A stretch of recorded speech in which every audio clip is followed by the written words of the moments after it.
Thank you to all of you. Thank you to all of you for coming out to support Kingfisher today. Like the captain said, it's not just about myself and Mr. Melendez. It's about the great job that those gentlemen standing over there did over the past 2 years. Thank you, Captain Thomas, for the kind words. Looks like letting you beat me on the golf course worked out in my favor. Thank you to the men and women of Sector Jacksonville and its outlying units, members of the Navy League, the Coast Guard Auxiliary, family, friends, and of course to all the fellow Coasties. I am honored and humbled by your attendance. And I might point out that for quite a few of you, your attendance here today means that you lived through some type of experience on board Kingfisher, no matter how bad it was. Isn't that right, Ensign Arnett? That guy looked like he was shot out of a cannon when we hit the pier. He's not so much for the patrol boats. Let me start out by saying, Miguel, you're a lucky guy. I mean it, and I know what you're thinking. I sat in your seat 2 years ago, and the outgoing CO told me the same thing, and I thought, yeah, that's just changing command talk. Everybody's happy, everybody's in a good mood. But I had no idea how right he was. My time as commanding officer was awesome. We as a team did some amazing things.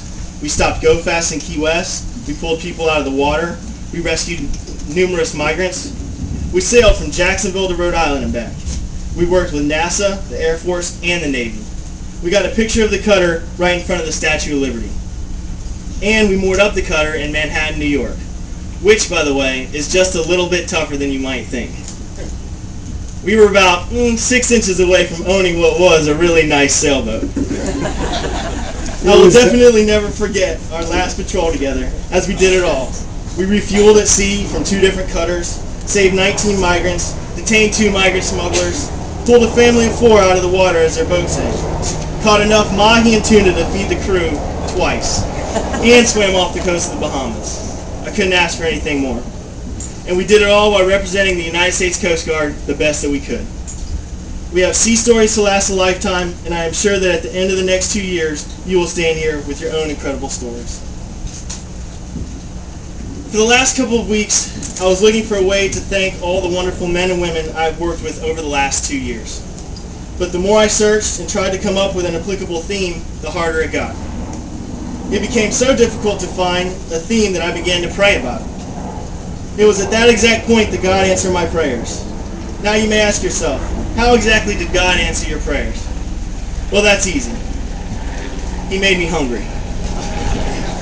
Now, how is Gavin being hungry a miracle? Or an answer to anyone's prayers? That's because he sent Alicia, Gabby, and I to the Grand Chinese Buffet over on Atlantic Avenue. After I got done finishing my second or maybe third plate of delicious Chinese delight, when the bill was set on my table. The bill was not quite the answer I was looking for. No, it was the delicious brown oriental pastry looking back up at me. That's right, the fortune cookie. And what did the fortune cookie say? Let me find it. I got it in my pocket. Here it is. It says, behind an able man, there are always other able men. I looked over at Alicia and said, that's it. That's the theme I'm looking for. I have to admit, I was a little disappointed when later that night, the lotto numbers didn't win me millions, but 1 out of 2 ain't bad.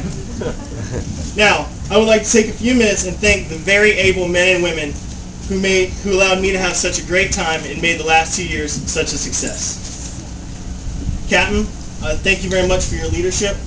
You allowed me to learn on my own, but were never unapproachable when I had a question. Sector response, especially Adolfo Viesca and Chris Culpepper. Thanks for your flexibility and understanding. It was a pleasure to work with both of you guys during your time as patrol boat manager.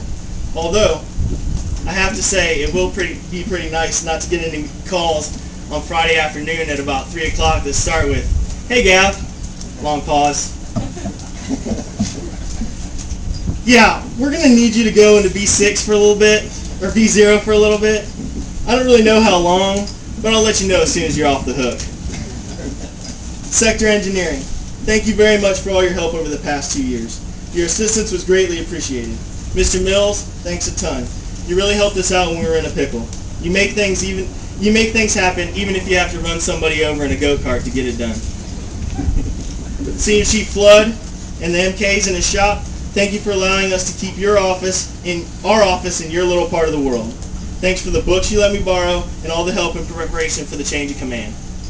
I'm sorry we didn't get a chance to use your migrant tarp, but I'm sure BM1 will keep it in mind for next time. Butch and the boys in the buoy yard, thank you very much for making the mooring buoy that we now use in Kings Bay. You guys always had a kind word to say, no matter how hot it was or how many buoys Butch had you slaving over.